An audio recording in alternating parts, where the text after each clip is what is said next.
आ आ आई. Yes. ब ब बदक. क क कणीदार. आ? ख ख खमंग. ग ग कोकण तू. हा.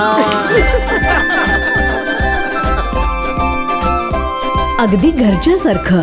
कणीदार खमंग म्हणजेच गोकुळ तूप. सिंधुदुर्गातील मराठा समाजाला मराठा कुणबी मराठा जातीचं प्रमाणपत्र प्राप्त होण्यासाठी सक्षम प्राधिकारी यांच्याकडे कुणबी जातीसंदर्भात सादर केलेल्या निजामकालीन पुरावे, वंशावळी, शैक्षणिक पुरावे, महसुली पुरावे, निजाम काळात झालेले करार हे पुरावे ग्राह्य धरले जाणार आहेत. यातील आपल्याकडे असलेले पुरावे 21 ते 24 नोव्हेंबर या कालावधीत विशेष कक्षात सादर करावीत असं आवाहन प्रशासनाच्या वतीनं करण्यात आलंय. मात्र सिंधुदुर्गात कुणबींची किती नोंद आहे, याबाबतची वास्तवता काय आहे, याबद्दलचा आढावा घेतलाय आमचे कुडाळ प्रतिनिधी प्रसाद पाताडे यांनी. पाहूया.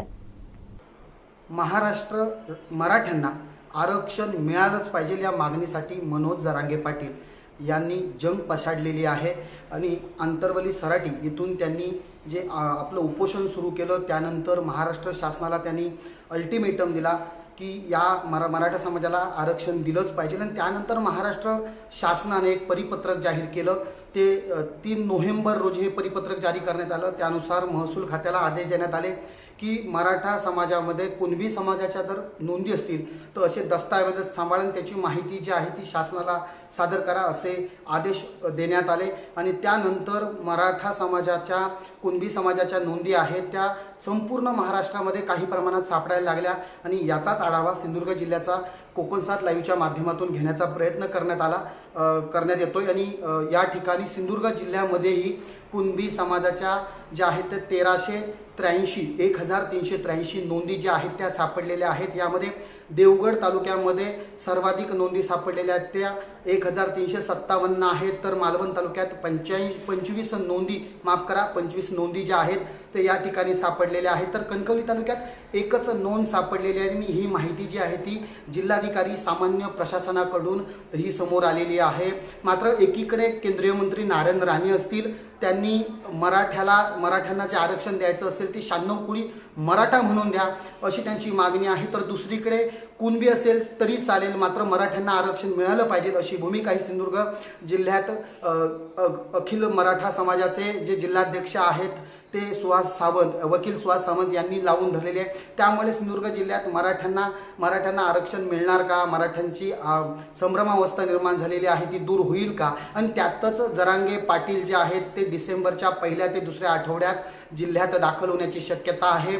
आणि त्या ठिकाणी जरांगे पाटील यांची भूमिका काय आहे, ते सिंधुदुर्ग जिल्ह्यातील मराठा समाजाला कशा पद्धतीने मार्गदर्शन करतात हे पाहणे गरजेचं ठरणार आहे. तर याच दरम्यान निवासी उपजिल्हाधिकारी मच्छिंद्र सुक्ते यांनी जिल्हावासियांना आवाहन केलंय. जिल्ह्यातील मराठा समाजाला कुणबी मराठा जातीचे प्रमाणपत्र प्राप्त होण्यासाठी सक्षम प्राधिकारी यांच्याकडे कुणबी जाती संदर्भात सादर केलेल्या निजामकालीन पुरावे, वंशावळी, शैक्षणिक पुरावे, महसुली पुरावे, निजाम काळात झालेले करार हे पुरावे ग्राह्य धरले जाणार आहेत. आणि यातील आपल्याकडे असलेले पुरावे जे आहेत ते 21 ते 24 नोव्हेंबर या कालावधीत विशेष कक्षात सादर करण्याचं आवाहन जे आहे ते निवासी उपजिल्हाधिकारी मच्छिंद्र सुक्ते यांनी केलेलं आहे. मात्र या सर्व प्रकाराकडे पाहत असताना सिंधुदुर्ग जिल्ह्यातील मराठा समाजाला आरक्षण जे आहे याबाबत संभ्रमावस्था निर्माण झालेली पाहायला मिळते. कॅमेरा पर्सन साहिल बागवेसह प्रसाद पातळे, तहसीलदार कुडाळ, कोकणसादसाठी.